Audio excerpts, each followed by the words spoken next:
So, ang mangyayari nito, baka sa Friday, tapos Sabado makikita nyo na yung mga pagsasalita ko, pag mga dagdag na kaalaman na aking ibibigay mula sa inyong ibinahaging mga aralin sa mga kaklase ninyo.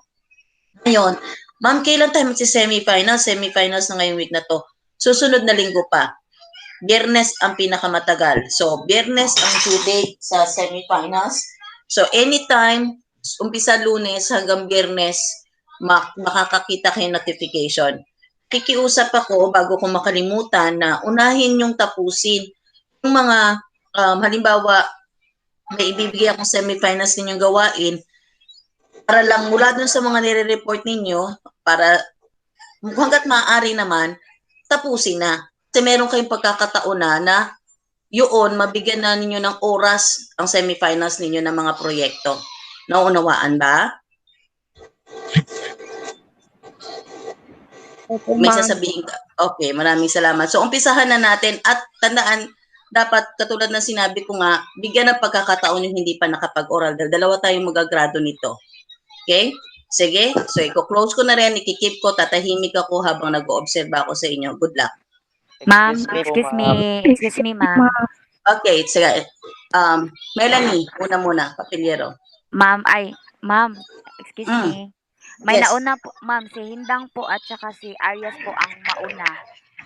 Yes, Okay. ma'am. Sinabi niyo po the last time na kami po Mhm. yung magpapatuloy sa report ngayon.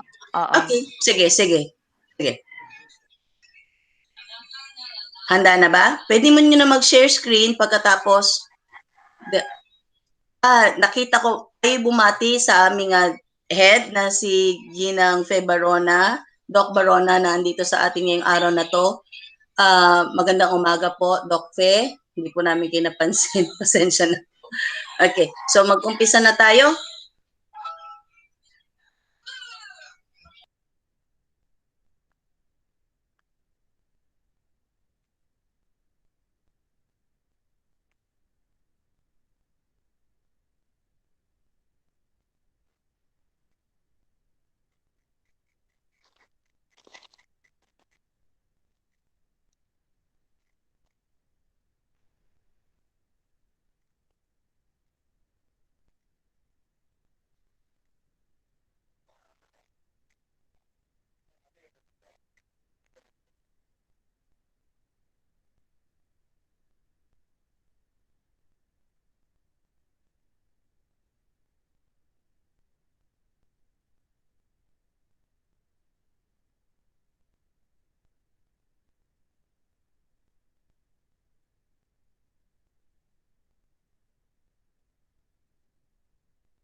Pavilin, bigyan mo ako ng signal if mag-uumpisa ka na para natin. Isa-isa natin ang mga mag-ooral. Salamat.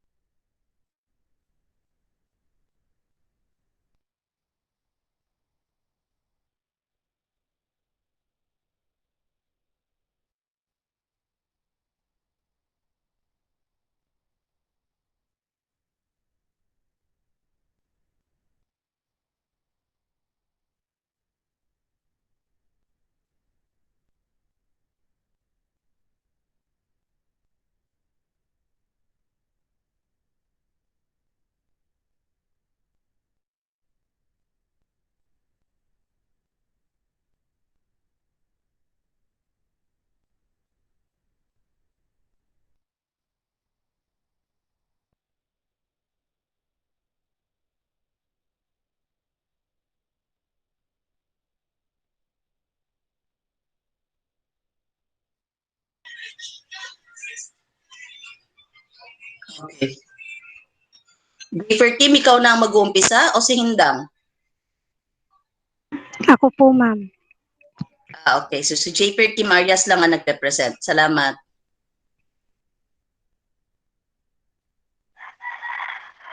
makita na, Kyle? Yes, yes. Kita Makita na. na.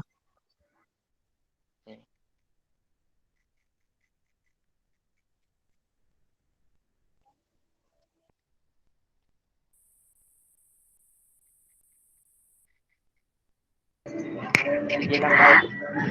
Sige.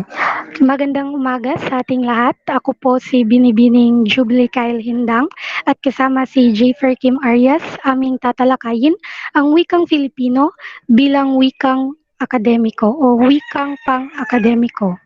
Next slide please.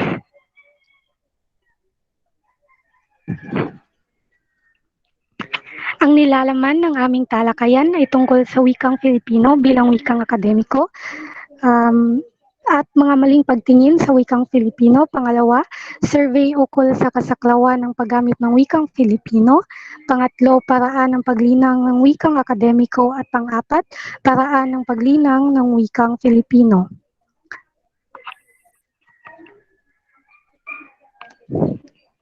Wikang Filipino bilang wikang akademiko. Next slide, please. Ang sunod na slide daw, Arias, please. Ano nga ba ang wikang akademiko? Ang wikang akademiko ay ang wikang nagagamit bilang medium ng pagtuturo at ekspresyon ng kaalaman, lalo na ng pananaliksik.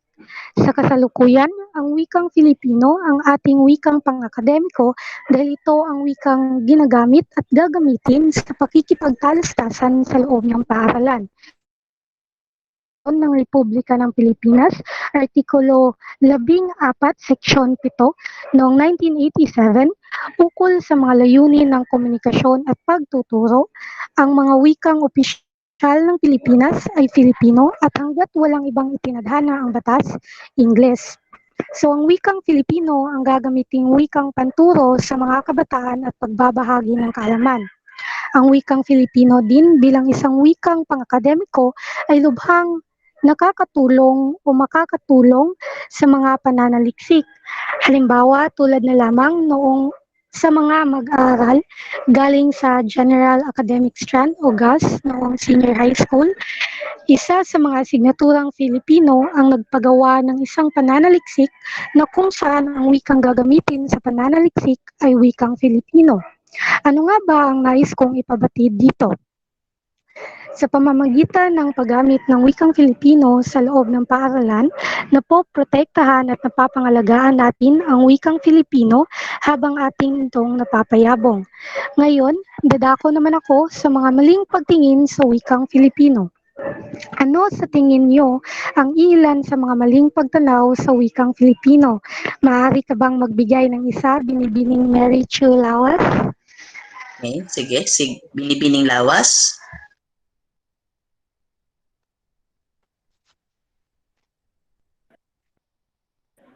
Magandang umaga. Pakiulit po yung tanong, Binibining Hindang. Ano sa tingin mo ang mga maling pagtanaw sa wikang Filipino? Maaring magbigay ka lamang ng isang maling pagtingin.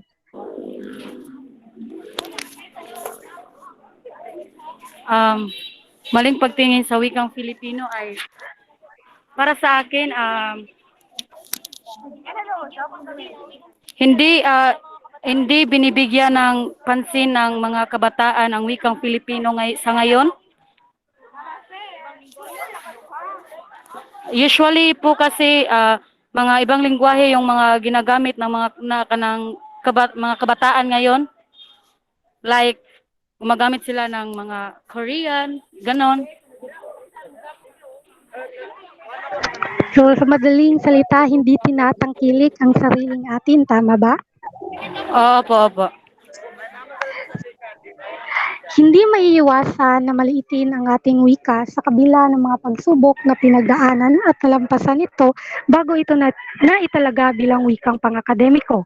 Isa na dito ay ang palatandaan ng karunungan ang pagiging bihasa sa wikang Ingles kaysa sa wikang Filipino. Hindi ba sa usaping ito ay tahasan na nating inaapi o minamaliit ang wikang Filipino? Ikaw ay Pilipino, ako ay Pilipino, tayo ay Pilipino. Kaya bago pa man tangkilikin ang mga wikang banyaga, mahalin mo at pagyamanin mo ang iyong sariling wika, ang wikang Filipino. Sa dakong ito, magtatawag ulit ako ng isang estudyante na makakapagsalaysay sa kasabihang sinabi ng ating pambansang bayaning sigat Jose Rizal tungkol sa ating wika. Binibining Joan Bacalso, maaari mo bang isalaysay ang mga katagang sinabi ng ating pambansang bayani tungkol sa ating wika? Magandang umaga, Pilipinas. Matungog ko. Naririnig ka. Ang sinabi ni Dr. Cezal ay hindi marunong magmahal sa sariling wika higit pa sa mabahong isda. Tama. So, maituturing na kamangmangan ang pag-aakalang mas nakakalamang ang mga nakakapagsalita ng wikang banyaga.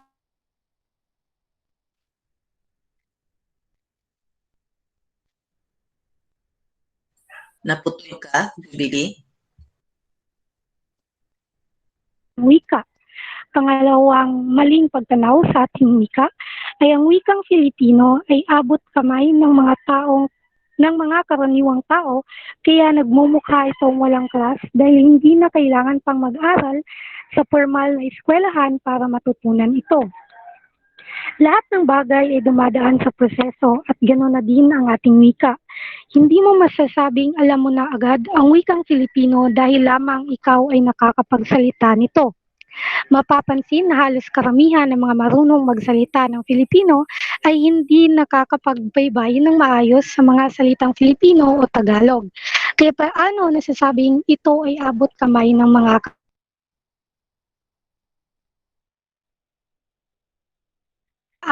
ito magiging walang clash.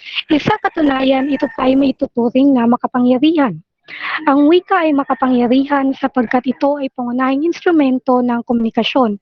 Bilang isang Pilipino na naninirahan sa Pilipinas, alamin, pag-aralan at pagyabungin natin ang sariling atin. Huwag itong maliitin dahil ito ang susi upang tayo bilang nakatira sa Pilipinas na maraming mga wikang sinasalita ay magkaunawaan at magkaisa. Ngayon, dadako ako sa mga patunay kung bakit ang wikang Filipino ay nararapat lamang bilang wikang pang-akademiko. Makikita sa kaliwang bahagi ang mga patunay kung bakit ang wikang Filipino ay nararapat.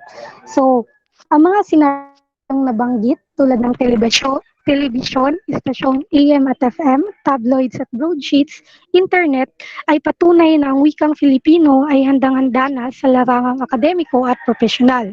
Ang wikang Filipino, ang wikang tugon tungo sa pagkakaintindihan sa kabila ng ating pagkakaiba-iba. Ito ang medium na wika na ginagamit sa paaralan, ginagamit ng mga guro at na ililimbag na sa mga aklat. Ginagamit sa kapulungan, pampublikong pagbigkas, pakikipanayam at iba pa. Next slide please.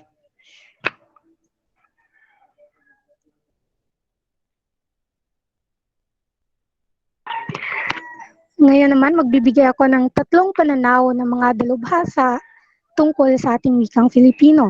Ayon kay Teams noong 1997, mas mataas na marka ang makukuha ng mga mag-aaral kapag wikang Filipino ang ginagamit sa pakikipagtalakayan sa klase. Tunay nga naman, dahil tayo ay mga Pilipino at dapat lamang na mas may alam tayo sa ating wika kaysa sa mga wikang banyaga. Ayon kay Naval noong 2001, mas mabisang gamitin ang wikang Filipino sa pagtuturo ng iba't ibang disiplina ng kaalaman dahil mas lubos itong naiintindihan ng mga mag-aaral. Pangatlo, ayon kay Zafra Ed 2001, mabilis ang pagkatuto at pagsalin sa praktikang aktwal na karanasan ng mga konseptong ibinabahagi sa wikang sarili. Next slide.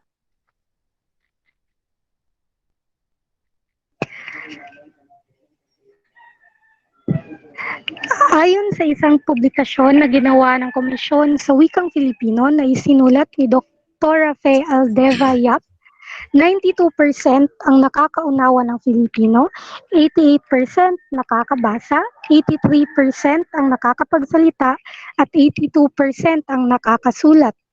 Ayon kay Gonzales noong 2000, 98% na ang gumagamit sa wikang Filipino sa pakikipag-interaksyon.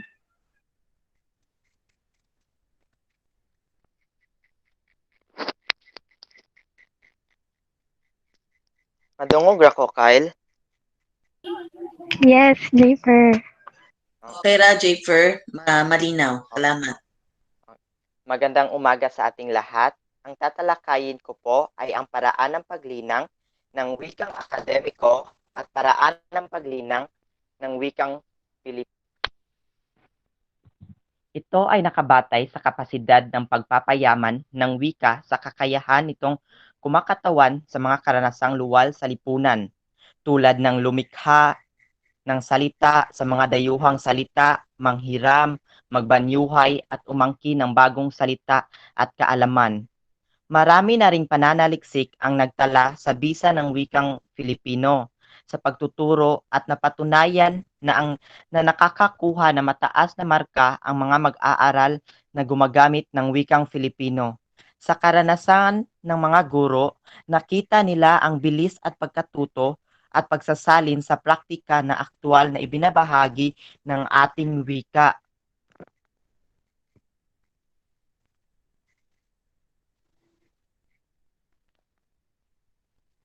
Para sa iyo, Binibining Kansansyo, ano ang kailangan para malinang ang wikang Filipino?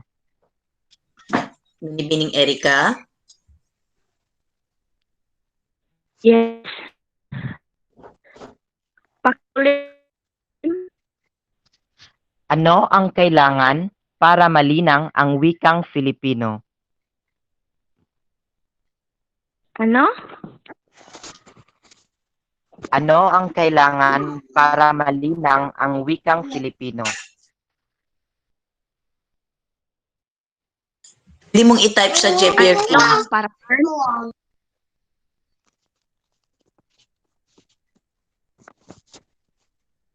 Maaari mo siyang i-type, Ginoong Arya, sa chat box. Baka hindi niya malinaw na naririnig. Salamat. And, pwede mong sagutin yon, Binibini, pag habang nagpapaliwanag na ng continue si Japer Kim. Binibining Papelyero, ikaw na Yes. lang. Ano ang kailangan para malinang ang wikang Filipino? Para sa akin, upang malinang ang wikang Filipino, ay kailangan itong i-discuss sa mga wagong kabataan upang mas malalo nilang maintindihan ito. Pwede, dahil unang-una, kailangan natin gamitin ang wikang Filipino para malinang ito, para mas maging Pino, mapagyaman, madagdagan, at manatiling buhay. Yun lang po, ma'am. Maraming salamat. At ang susunod na topiko na tatalakayin ni na Binibining Mata at Binibining Tanyedo ay ang tungkulin at gamit ng wika. Maraming Yan lang salamat. po, ma'am. Hayaan niyo muna akong bigay ng puna. Ginoong Arias. Yes, ma'am. Binibining Hindang. Una, nagagalak ako sa inyong presentasyon sapagkat ito'y malinaw at maayos. At aking naobserbahan na ito'y inyo talagang pinaghandaan. Katulad ng nakaraang Lunes na natapos din natin sa isang araw lamang ang lahat ng dapat nating gawain. Ngayon, ang nais ko lamang linawin kay Binibining Hindang, ano ba ang ibig sabihin para sa iyo nung maling pagtingin? Ano ba yung maling pagtingin? Yung maling, literal po na maling pagtunaw ng mga tao sa wikang Filipino. So, kasi kanina na mayroon ding iba, may isa yung natinawag mo na nahirapan siya. Tama. Maling pagtunaw, maling, yung kumbaga, yung mga binigay mo mga kadahilanan ay yun yung mga talagang madalas nating nakakaharap. Okay? Tama. Merong iba na, madali lang ng wikang Pilipino. Iba ko sa inyong dalawa dahil ang inyong mga talakayan ngayon, kompleto. Wikang Filipino ang inyong gamit. Okay, so, talagang pag nakikita nyo pag pinaghahandaan, nagiging maayos ang talakayan. Giver Kim, bigyan mo ko ng kabuuan ng kasi hindi natin nakita yung highlights ng mga talakayan na doon sa slides mo. Bigyan mo ko ng dalawang mahalagang kaisipan lamang na nais mong patak sa aming kaisipan yung aralin.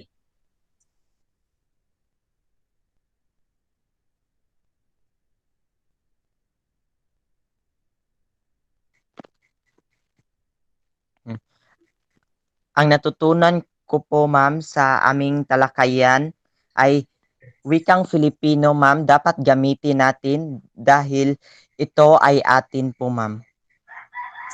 Tama? Yung nakagusto mo na mga kaklase ko, ito ang nais kong ipahiwatig sa aking pinahagi sa inyo. Maiksi siya, pero may laman. Binahagi mong aralin, di ba? Maiksi, ngunit may laman. Yung nais mong iwan sa amin na bahagi na kaisipan na sa tingin mo ay ito'y tatatak. Ulit yung iyong binahaging aralin, yung nasa PowerPoint slide lang, pamagat.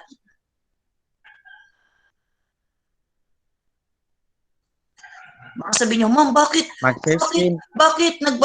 bakit nagtatanong ka ngayon? This finals na to. Okay, so finals na, ano na tayo?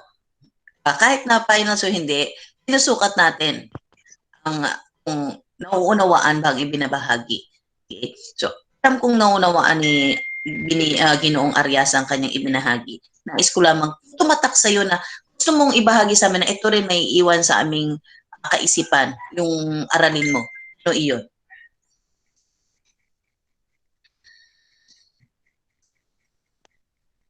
Mag-share screen ko balik, ma'am. Okay lang. Ano yung magat? Una. Yung kuan po, ma'am, paraan ng paglinang ng wikang akademiko at paraan ng paglinang ng wikang Filipino. Yes. Ano bang ibig sabihin ng paglinang? Mura kanang paano ito pagyamanin po, ma'am? Yes. Tama. Okay, so ibig sabihin, alam niyo yung inuulat nyo. Okay, so dun lang yung sukatan ko. Ano bang ibig sabihin? Alam ba nila yung ibig sabihin ng paglinang? Alam ba nila ibig sabihin ng patingin? Okay, so congratulations. Continue. Salamat. J. Perky, wala ka nang itatanong sa kaklase mo bilang oral participation nila kasi si Hindang nakadalawa na. Hindi tayo kailangan magmadali kasi hanggang next year pa ang finals, di ba? So, may gusto ka bang katanungan o may gusto ka bang ibahagi sa kanila? O tanungin? Wala na po, ma'am. Okay, so wala salamat. na po, ma'am. Salamat. Maraming salamat po, ma'am. Okay.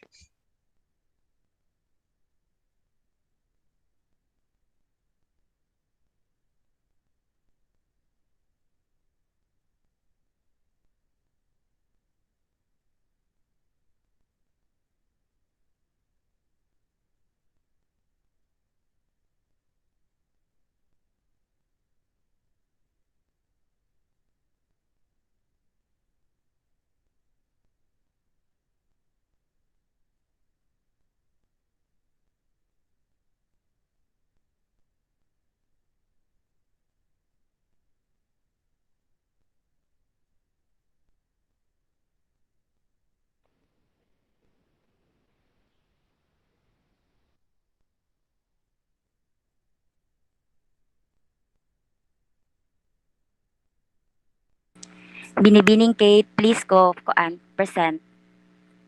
Share screen. Binibining mata.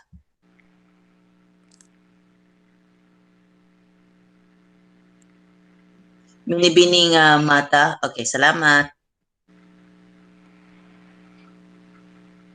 Sino ang mauuna? Ako po, ma'am. Okay, so si Taniedo. Taniedo. Salamat. Tapos si Mata na. Opo, ma'am. Padali. Nakita na? Oh, okay na kay. Thank you. So, magandang umaga sa lahat. Ako po si Binibining Giselle Maytañedo at kasama ko po si Binibining Kate Mata at ngayon ay pag-usapan at talakayin natin ang tungkulin at gamit ng wika. So, sa tuwing naririnig natin ang salitang wika, iba't ibang ideya, alam, at opinyon ang ating naririnig galing sa iba't ibang tao. Ngunit, ang laman ng ating iba't ibang definasyon sa wika ay iisa lamang. Wika ay isang bahagi ng pakikipagtalastasan na ginagamit araw-araw at ito ang pinakaimportanteng uri ng isang bansa dahil ito ay ang ginagamit natin sa ating pakikipagkomunikasyon. So ano nga ba ang gamit at tungkulin ng wika? Ang wika ay may iba't ibang kahalagahan at tungkulin at sa paksang ito, tatalakayin natin ang gamit at tungkulin nito. Next slide, Binibining Mata. Pang-instrumental. Binibining Rovelen Ponce, nais ko pakibasa po ang pang-instrumental at nais ko sanang at pagkatapos mong basahin, nais ko sanang hingin ang iyong konting kaalaman. Salamat. Walang problema. Sige. Pang-instrumental.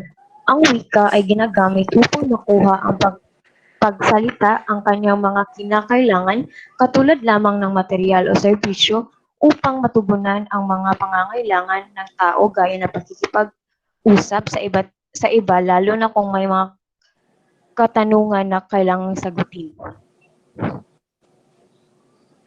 So, ang aking idea tungkol sa pang-instrumental ay kadalasan itong nakikita halimbawa kapag may paligsahan. Di ba, mapapansin natin na may background music at kahit na ganun ay nagpapahiwatig ito ng emosyon. Tama ba ako, Binibining Giselle Maytañedo? Salamat, Binibining Ponce. So, ang pang-instrumental, ang pinaninindigan ng tungkuling pang-instrumental ay ang wika daw ang ginamit ng tagapagsalita o speaker upang makuha niya ang tamang punto ng kanyang kausap at para naman ay matugunan at masagot ang mga katanungan at maiwasan ang hindi pagkakaunawaan. Halimbawa dito ay ang pagtukoy sa nais bilhin na cellphone sa isang mall, pag-order ng pagkain ng isang restaurant at paggawa ng liham. Pangalawang tungkulin ay ang pang-interaksyonal. Binibining Manggiran, narinig niyo po ba ako?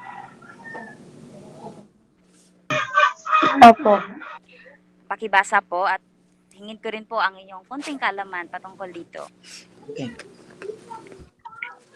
Pang-interaksyonal. Sa isang komunidad, tayo na makikilala o makakahalubilo. Kaya dapat matuto tayong makiisa o makipagkapwa sa kanila. Ang gamit na ito ay makikita sa paraan ng pakikipagtalakayan ng tao sa kanyang kapwa. Ang naintindihan ay ito ay ang pakikipag-koneksyon o halubilo sa iba at ipag-isa kung sino mga tao ang ating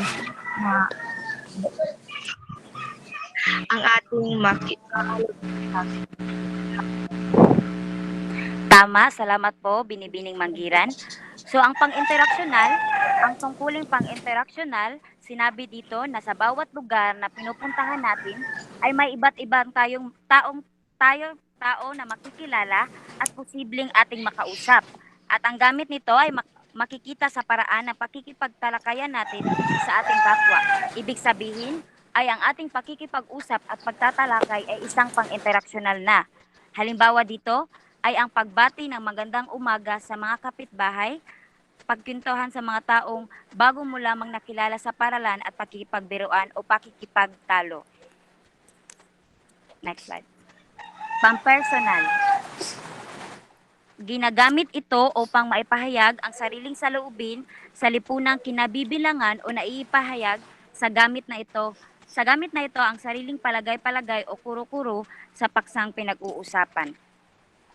Pampersonal, sa tungkuling ito, maipapahayag natin ang ating tunay na damdamin at pagbibigay sa ating mga sariling opinyon sa bagay-bagay na walang hadlang. Ito ay ating kalooban o will sa Ingles o chance dahil ito ay dito natin maipapahayag natin ang ating gustong sabihin.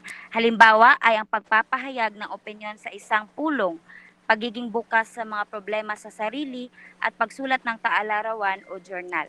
At ito ay ipapagpatuloy ni Binibining Mata. Binibining Mata, you can proceed. Pang-apat, pang-regulatory.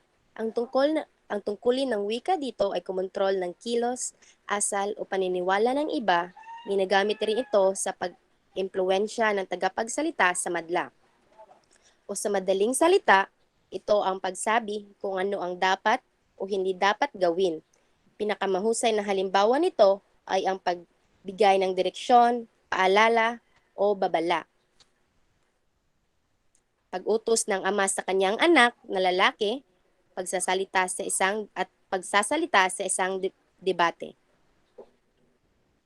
Pang-impormatibo. Ginagamit ang wika para magbahagi ng kaalaman. Ito ay may kinalaman sa pagbibigay ng mga impormasyon sa paraang pasalita at pasulat. Binibining Kyle, sa iyong palagay, ano ang pinagkaiba ng pang-impormatibo at pang-heuristic?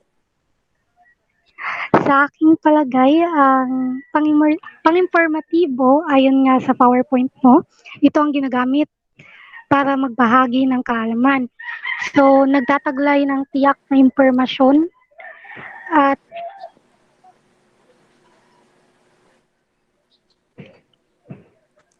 nagpapahayag ng mahalagang impormasyon sa pamamagitan ng paraang pasulat o pasalita. Samantalang ang pang-heuristic, ewan ko lang kung tama ba, pero sa aking palagay, ito ay ang pangangalap o pagkuha ng mga impormasyon. Yun lamang, Binibining Kate. Tama, maraming salamat. Pang-heuristic. Ito ang gamit ng wika na kadalasang makita sa mga paaralan. Ito ang instrumentong ginagamit upang madaragdagan ang kalaman ng isang tao. Ang pinagkaiba ng pang-impormatibo at pang-heuristic ay ang pang-informatibo, ang tungkuling ito ay ginagamit sa pagbibigay ng impormasyon, samantalang ang pang-heuristic naman ay ang tungkulin na ginagamit sa paghahanap o paghingi ng impormasyon. Sa makatuwid, ang pagtatanong ay pang-heuristic at ang pagsagot sa tanong ay ang pang-informatibo. Halimbawa ng pang-heuristic ay pagdalo sa isang seminar, ulat, panayam at pagturo sa klase. Panghuli, pang-imahinasyon. Dito, ang tungkulin ng wika ay ang paglikha ng mga kwento, tula at iba pang mga malikhaing ideya.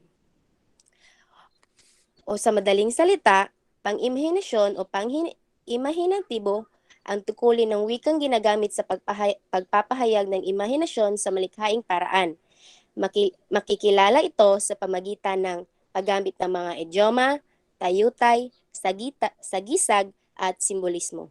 Ito ay kadalasang ginagamit sa akdang pampanitikan tulad ng Maanyong Sanaysay, Maikling Katha at iba pa.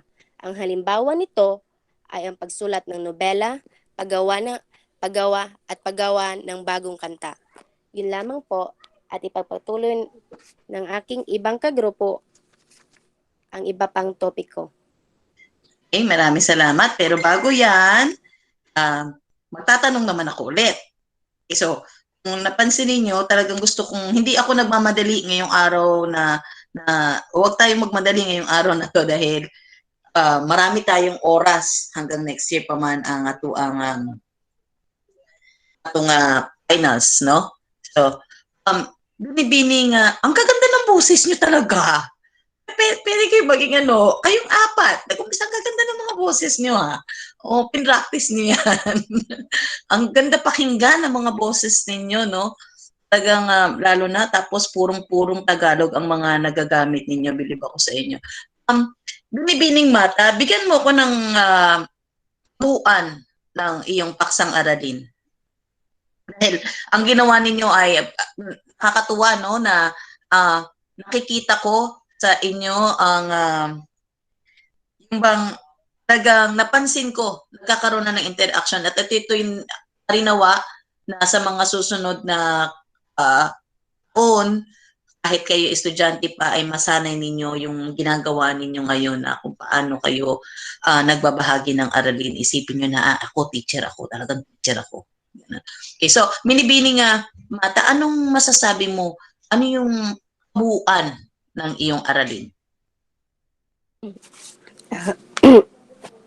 Base sa aking ipinaliwanag kanina, kailangan nating gamitin at kailangan nating malaman kung ano ang gamit at kung saan ito gagamitin ang ating wika. At ang kasagutan, minsan kung paano gagamitin ang ating wika? Opo, ma'am. Bigyan mo ko ng kahalagahan noon. Niya.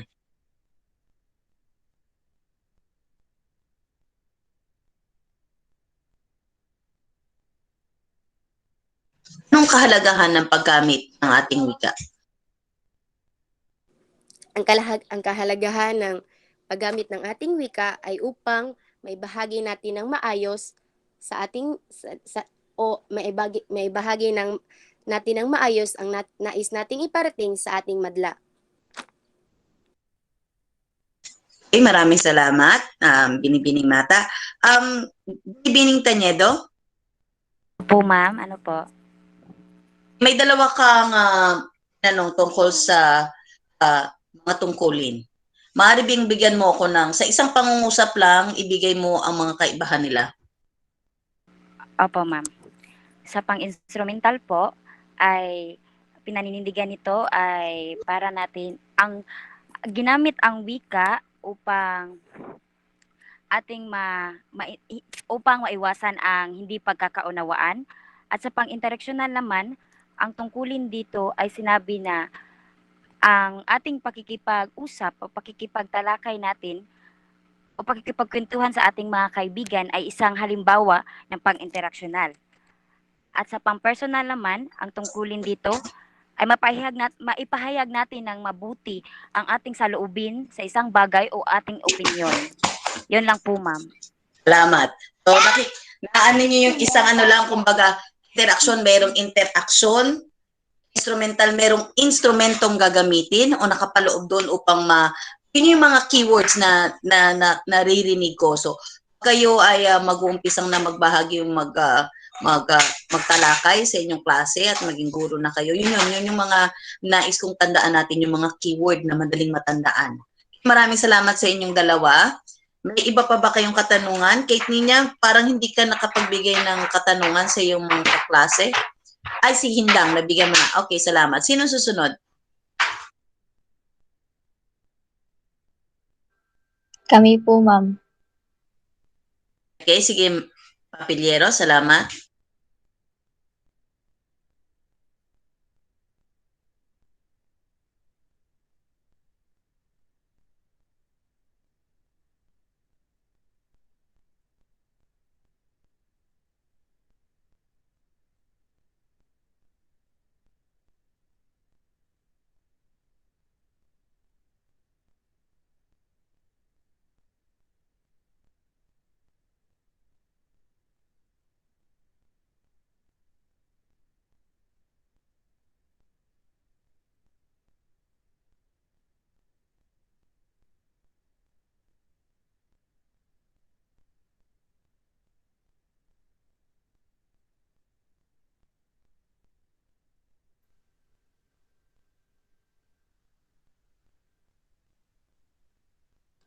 Nakita na niyo, guys?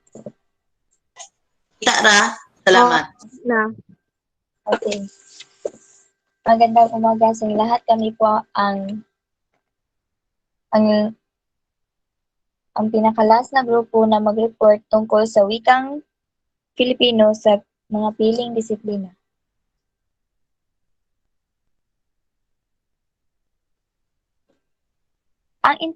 Ang interdisiplinaryo Ang isang disiplinaryo ay ang pagsama-sama ng dalawang akademikong disiplina sa isang aktibidad.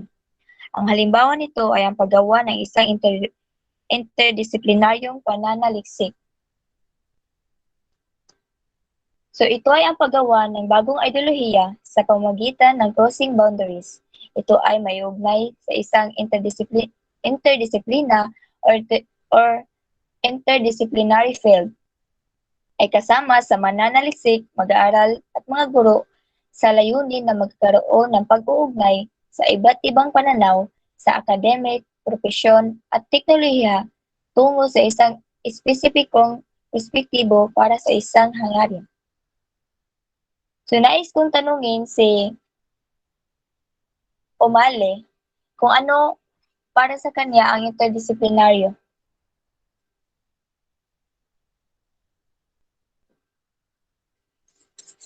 Umali.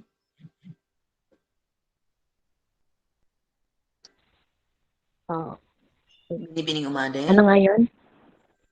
Para sa iyo, in your own word, ano ang interdisiplinaryo? Kahit Para sa sa ano? akin, ano? Kahit Mag, konting pangusap lang. oo. Para sa akin, interdisciplinaryo o sa Ingles ay interdisciplinary ay salitang ginagamit pag tumutukoy sa mahigit na dalawang sangay na kaalaman. Halimbawa ay para sa akin ay yung isang research project ay matatawag na interdisciplinaryo kung ito ay tumatalakay sa social at economic na aspeto ng komunidad. Tama ba ako, Mariani? Oh, exactly. Thank you. Salamat. So, dito naman tayo, tutungo naman tayo sa multidisciplinary or sa Tagalog ay multidisciplinaryo.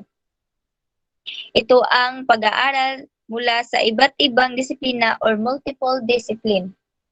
Ito ay isang pagsilip sa ibang pananaw, panlabas, upang higit na mas maunawaan ang complex na isang sitwasyon.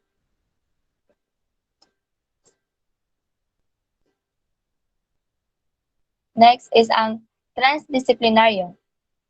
Ang paggawa ng isang estratehiyang pananaliksik na pumapasok sa iba't ibang larangan o disiplina para sa holistikong pananaw. Ito ay ang paggawa ng isang pananaw sa larangan na nabuo sa pamamagitan ng ibang disiplina na muling ginagamit sa ibang disiplina.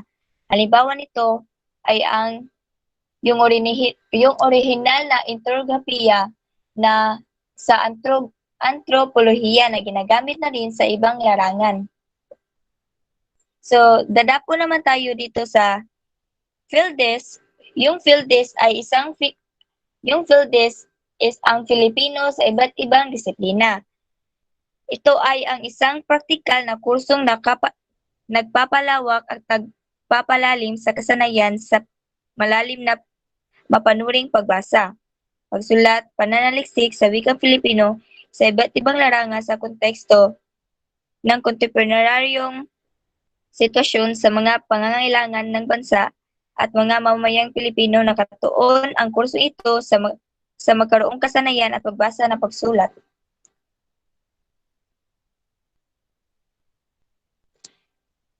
So itong PhilDes o Filipino sa iba't ibang disiplina ay ginagamit din ito bilang sa general education na subject o kasanayan sa pamamagitan ng iba't ibang tradisyon at modernong media na nakakabuluhan sa kontekstong Filipino sa iba't ibang antas sa larangan. Praktikal na kursong nagpapalawak at nagpapalalim sa mga kontekstualisidong komunikasyon sa wikang Filipino na mas mamayang Filipino sa kanilang komunidad.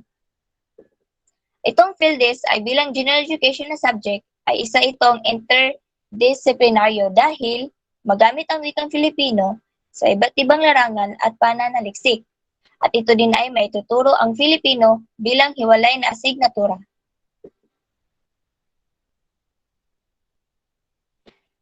Susunod naman ay yung mga paksa ng mga PhilDes. Ang tagapaglahad nito ay si Miss Constancio Erica. Magandang umaga sa Okay, inyong Erika. lahat. Ako nga po pala si Erica Consancio, ang maglalahad ng mga paksa ng PhilDis. Una, Filipino bilang larangan at Filipino sa iba't ibang larangan.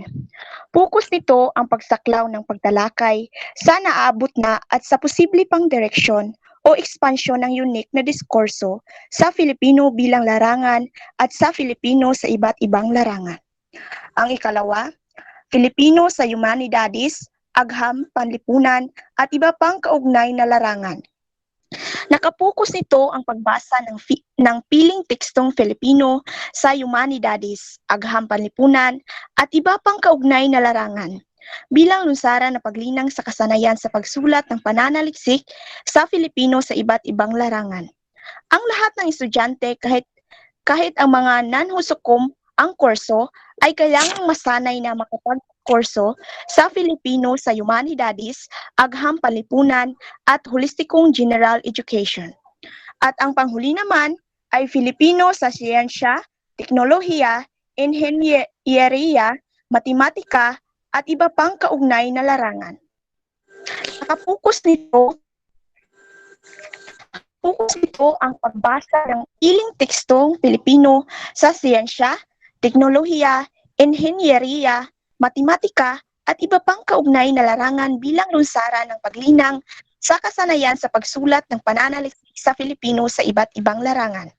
Ang lahat ng estudyante kahit ang mga husukom ang kurso ay kailangang masanay na makipagdiskurso sa Filipino sa siyensya, teknolohiya, inhenyeriya, matematika at iba pang kaugnay na larangan. Lalo na rin sa layunin ng kumpleto ang holistikong education. Next slide.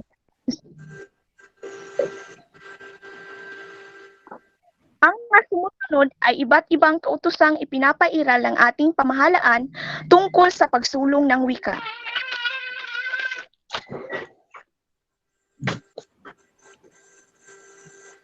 Una, Nobyembre 1936, inaprubahan ng Kongreso ang Batas Commonwealth bilang 184 na lumikha ng surian ng wikang pambansa na naatasang gumawa ng pag-aaral ng mga katutubong wika at pumili ng isa na magiging batayan ng wikang pambansa. Ang Batas Commonwealth bilang 184, ito ang batas na ito ang siyang lumikha sa surian ng wikang pambansa. Ito ang batas na sa pagtatag o paglikha ng surian. Binuo ang surian upang sila ay gagawa ng pag-aaral ng mga wika sa bansa. Ang surian ng wikang pambansa ay may mga tungkulin. Una, pag-aaral ng mga pangunahing wika na ginagamit ng may kalahating milyong Pilipino man lamang. Ikalawa, paggawa ng paghahambing at pag-aaral ng talasalitaan ng mga pangunahing dialekto. Ikatatlo, pagsuri at pagtiyak sa ponetika, ortografiyang Pilipino. At ang panghuli naman ay pagpili ng katutubong wika na siyang magiging batayan ng wikang pambansa na dapat umaayon sa pinakamaunlad at mayaman sa panitikan, ang wikang tinatanggap at ginagamit ng pinakamaraming Pilipino. Maari mo bang basahin Binibining Danica Bernabe ang ikalawa?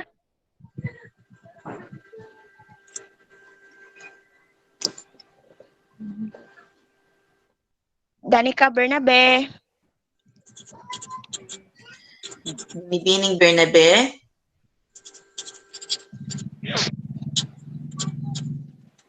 Maaari siguro tumawag na lang ng iba.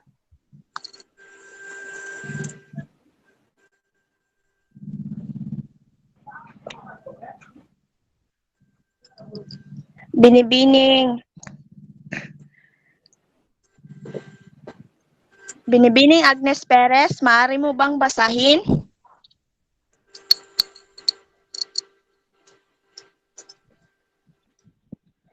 Sino tinawag mo? Si Erika, si ano? Agnes Perez nila. Si Agnes, oh. Wala pa si Agnes. Agnes? Sige, ako na lang.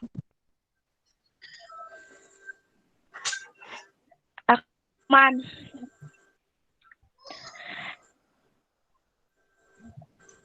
Desyembre 1937, napamamagitan kausang tagapagganap bilang 134, ang Pangulong Quezon, ang wikang pambansa ay ibabatay sa Tagalog. Sa tagapagpaganap bilang 134, ang Tagalog ang batayan ng wikang pambansa ng Pilipinas, ang opisyal na wika ng Pilipinas na itinatagubili ni Pangulong Manuel L. Quezon. Ayon din sa pag-aaral ng Surya ng wikang pambansa, ng wikang Tagalog ay nakatugon sa mga katangian ng isang dinamikong wika. Para sa iyo, Binibining Kanyamo, bakit kaya Tagalog ang naging saligan o batayan ng wikang pambansa? Ang Tagalog ang naging basihan na maging wikang pambansa dahil maraming tao ang gumagamit nito. At ito rin ang naging wikang opisyal na ginagamit sa pakikipagkomunikasyon at pakikipagtransaksyon. Tama. Maraming salamat, Binibining Kanyamo. May 5 tayong dahilan kung bakit naging batayan ang Tagalog. Naging batayan ang Tagalog dahil, una, ito ay nahawig sa maraming wikain sa bansa. Ikalawa, 9 hanggang 10,000 salitang katulad.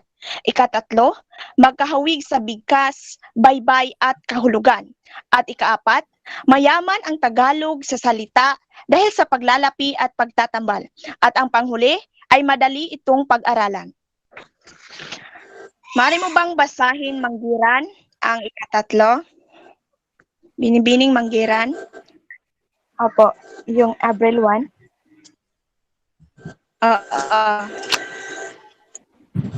April 1, 1940.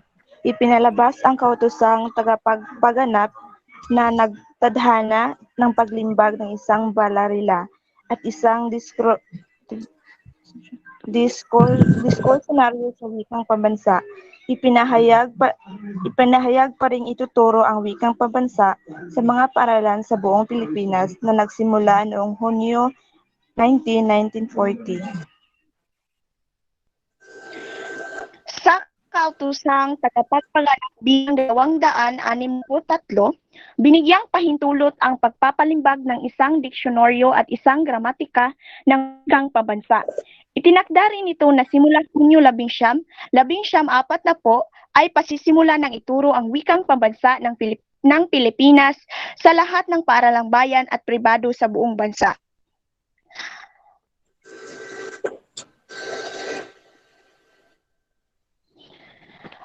Para sa iyo, Binibining Criselda Fajardo, sino nga ba ang ama ng baralila ng wikang pambansa? Pakiulit po. Sino nga ba ang ama ng balari wikang pambansa? Baralila. Si ano ba? Si Manuel L. Quezon? Hindi, O si Lope Lope Santos po. Lope Q. Santos. O, tama. Si Lope Q. Santos? Oo. Next slide, Mariani Papaliero. Miss Mariani.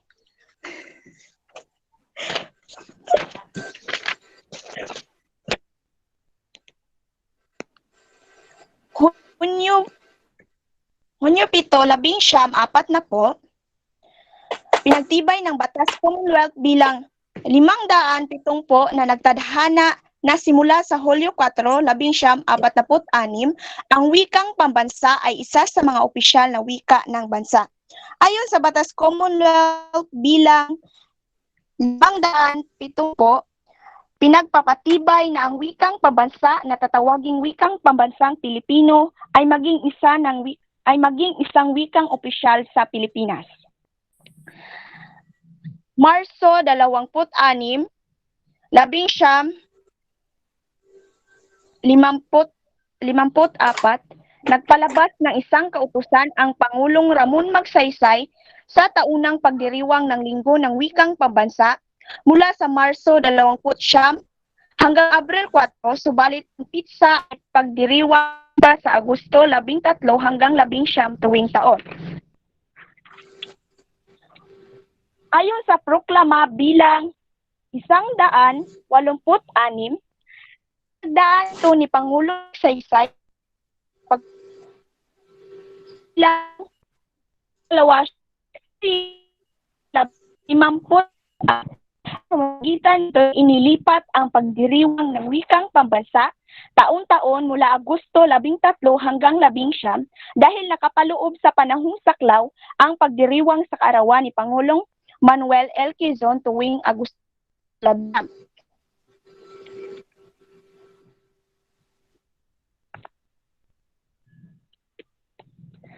Para sa iyo, Jeffer Kim Arias. Bakit palagi tayong nagdiriwang ng linggo ng wika tuwing Agosto?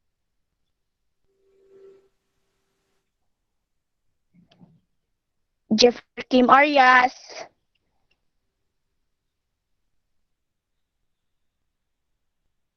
Ginoong Arias. Anyway, meron naman siya ng grado nung nakaraan. Pero si Bernabe, maaari bang tawagin? Bernabe?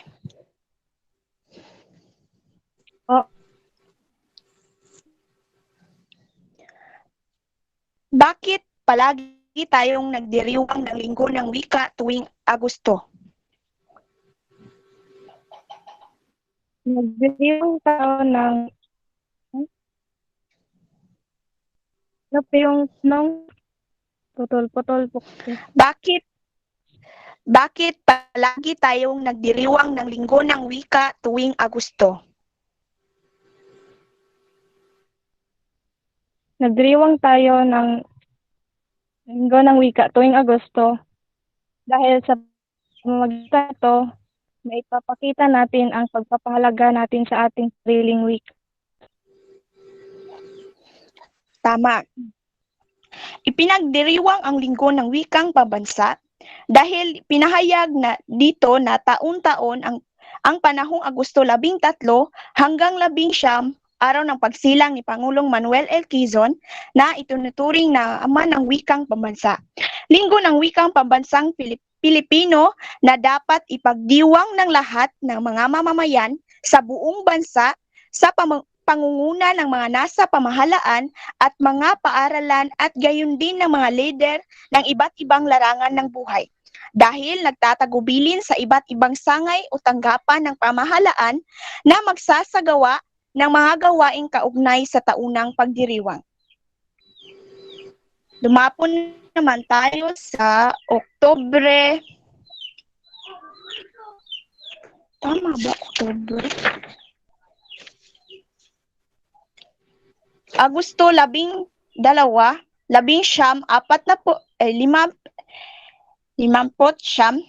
tinatawag na Pilipino ang wikang pambansa na nilagdaan ni Kalihim Jose Romero ng Kaarawang Edukasyon ang kautosang bilang 7 ayon sa kautusang ito, kailanmat at tutukuyin ang pambansang wika ay Pilipino ang gamitin.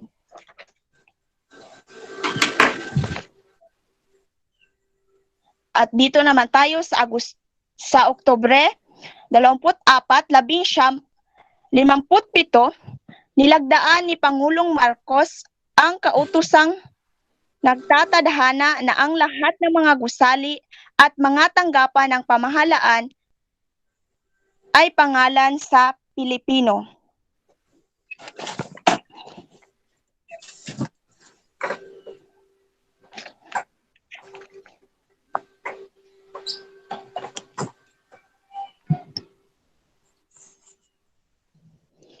Dito naman tayo sa Marso 1968,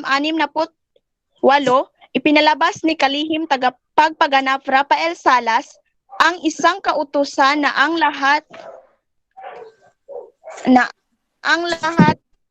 ng pamuhatan ng lingwaran ang mga sangay ni tunat sa Pilipino Agosto 7, 1973, nilikha ng Pambansang Lupon ng Edukasyon ang resolusyong nagsasaad na gagamiting medium ng pagtuturo mula sa antas elementarya hanggang tertiary sa lahat ng paaralang pambaba o pribado at pasisimula sa taong panuoran 19 74 hanggang 75. Ayon sa Memorandum Circular bilang 172 sila Nano PLSAS noong Marso 27, 1968 na nag-atas ng higpit na pagsunod sa kautusang tagapagpaganap bilang 76,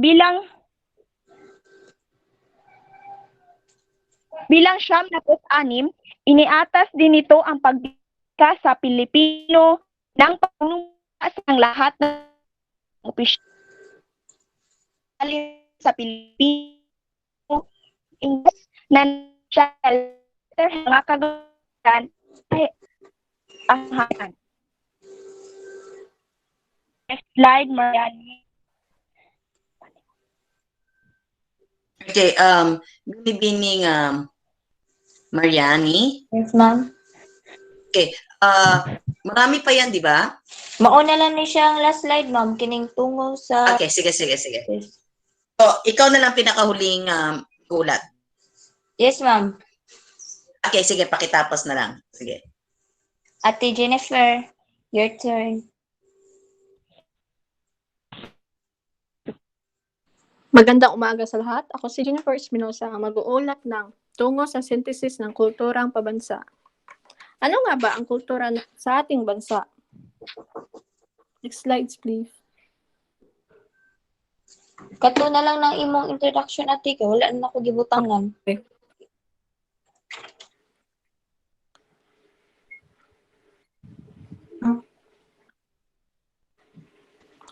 Ang wikang pambansa ay wikang pagkakilanlan ng mamamayan ng isang bansa. Ang Pilipinas bilang isang multilingual na bansa ay nararapat na may wikang nagsilbing bigkis na magbubuklod sa isang lahi. Ang Filipino bilang wikang pambansa ay maraming pinagdaanan upang maabot ang katawagang ito. Nang dumating ang mga Amerikano, biglang naunsyami ang lutiin ng mga Pilipino na itda ng pulaan na ang wikang Ingles ang gawing opisyal na wikang panturo sa mga paaralan. Ipinagbabawal ang paggamit ng vernacular sa paaralan. Ito ang dahilan kung bakit simula noon pananakop ng mga Amerikano hanggang bagong sumislab ang pangalawang digmaang pangdaigdig. Hindi umunlad ang ating wika.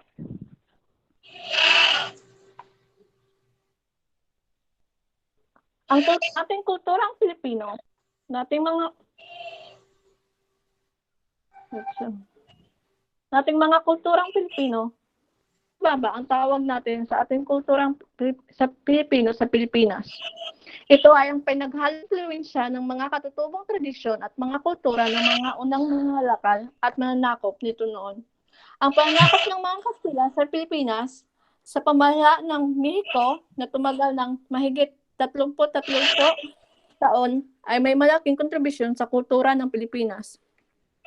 Ang wikang Pilipino na mas kadalasan kilala bilang Tagalog ay maraming hiniram na salita galing Kastila. Karamihan sa mga pinagdiriwang na mga tradisyon ay magkahalong Kristiyano, Pagano at iba pang lokal na seremonya. Bilang halimbawa nito ay ang bawat taon ng mga bayan sa buong bansa ay ang nagsagawa ng malaking pista. Nagpaalala sa mga santong patron ng mga bayan, barangay o mga distrito. Bago pa dumating ang mga unang manakop, sa iyo ng binibining Nika, anong mga lakal na may malaking kontribusyon sa kultura ng Pilipinas? Ang mga lakal na may malaking contribution sa Pilipinas ay galing sa India, Malaysia, Indonesia, China at Hapon. Tama. At isa rin nito ang Hinduismo at Buddhismo ay may impluwensya sa mga katutubong paniniwala ng mga Pilipino bago dumating ang mga Kastila at ang mga lakal na Muslim. Ang wikang Tagalog at iba pang wika sa Pilipinas ay maraming hiniram sa wikang Sanskristo. Isang halimbawa ang karma na hanggang ngayon ay paniniwalaan pa rin ng mga Pilipino. Marami sa mga pamahiin, hiniram na salita at pagkain tulad ng pansit, siopaw, at iba pa ay minana sa mga lokal na insik. Ang ibig sabihin ng kultura ay ang paraan ng pamumuhay ng mga tao, nagpapakita ng kaugalian, tradisyon, mga sining at sistema ng edukasyon, musika at pamahalaan. Ano nga ba ang lipunang Pilipino? Ang lipunang Pilipino ay magkahalong lipunan. Isa ang bilang bansa at marami dahil sa pagkakaiwalay ng mga ito ng lugar. Dahil sa pulo-pulo nitong ayos at mga makasayan, ang bansa ay nahati sa pagitan ng mga Kristiyano, Muslim at iba pang pangkat. Sa pagitan ng mga nasa lungsod at sa mga nayon, mga taga-bundok at taga-patag, ang mga mamayan at ng mga mamahirap. Para sa iyo, Miss Matiaong, anong kaugalian ang natatangi nating mga Pilipino? Miss Sherilyn? Pakiulit po yung tanong. Ang aking tanong sa iyo, anong kaugalian ang ginagawa nating mga Pilipino? Para sa akin, ito ay yung pagbabayanihan natin o pakikipagtulungan sa mga ipagtulungan sa mga taong nangangailangan ng tulong. Tama. Maari bang pakitawag si Pilit Espinosa, Binibining Espinosa? Maari bang pakitawag sa susunod mong katanungan si Flornalyn Buayaban at si Binibining Pilit? Salamat. Okay, ma'am. Isa rin sa mga halimbawa ng kaugaliang Pilipino ay ang matinding pagkakabuklod ng mga mag-anak, pakikisama, hiya, utang na loob, delikadisa at amor proprio, mga pambansang pagdiriwang. Ang mga okasyong ipinagdiriwang sa buong kapuluan ay yaong napakahalaga sa kasanayan at lipunan. Nakikiisa ang bawat isa sa mga Pilipino sa pagdaraos ng mga ito, kaya tinatawag itong pambansang pagdiriwang. Karaniwang idineklarang pista, opisyal o walang pasok sa mga opisina at paaralan ang mga bansang pagdiriwang. Para sa iyo, Miss Buayaban, anong mga okasyong pambansa ang ipinagdiriwang natin kada taon-taon?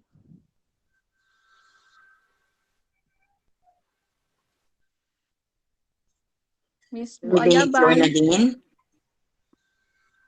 Wala? O si Pelit, palihog? Binibilit. Anong mga bansang anong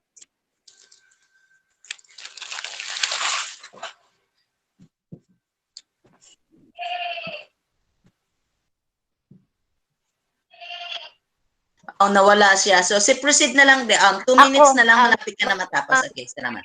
For example, Jennifer, so, halimbawa ng mga pambansang pagdiriwang ay yung pagdiriwang ng buwan ng wika. Tama. At iba pa nitong halimbawa. Napay kay Araw ng Kagitingan, then pangalawa kay Araw ng Kagitingan, dayon Bonifacio Day, yan. Tama. Tuwing taon ay dinidiriwang ito upang mapakanatin ang ating bawat tradisyon at kultura. Yun lang po, ma'am, at maraming salamat.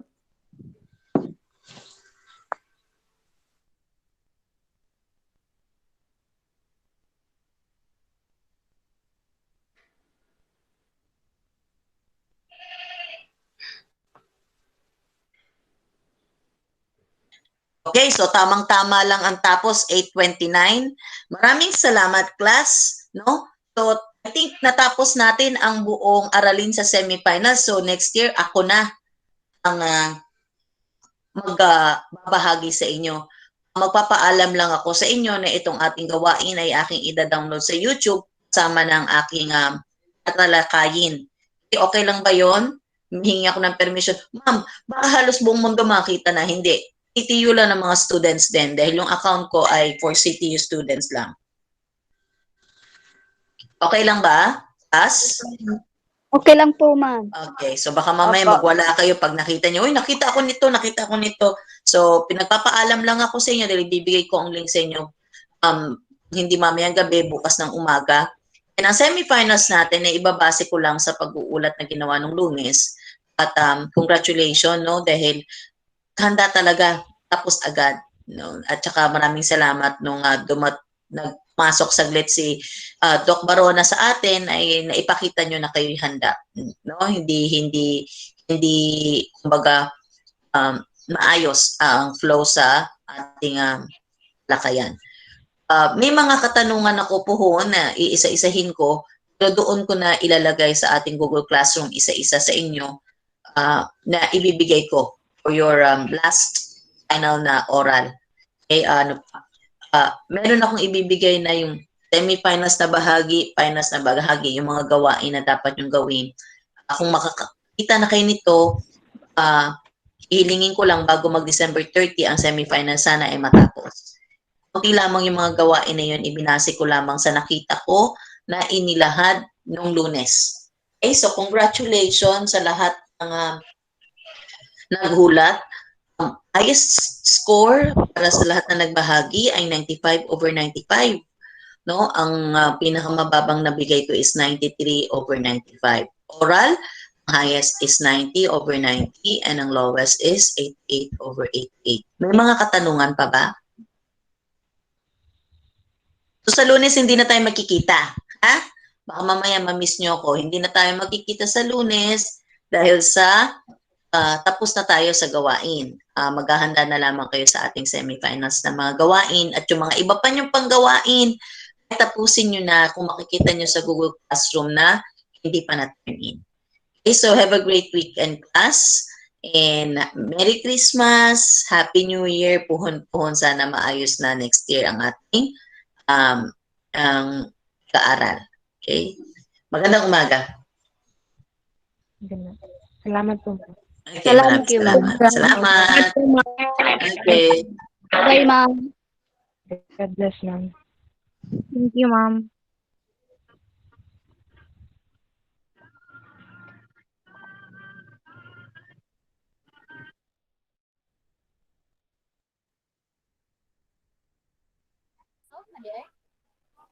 Kung sa mo report. Ang pag-send sa kuan baka ng by group nga reporting kay i-by group siya or individual. Yun ako, individual, kaya tagsa G-class. Sige, salamat. Out ako, kaon sa gutom kayo. Sana all makakaon. Wali masabang kayo. Bye guys.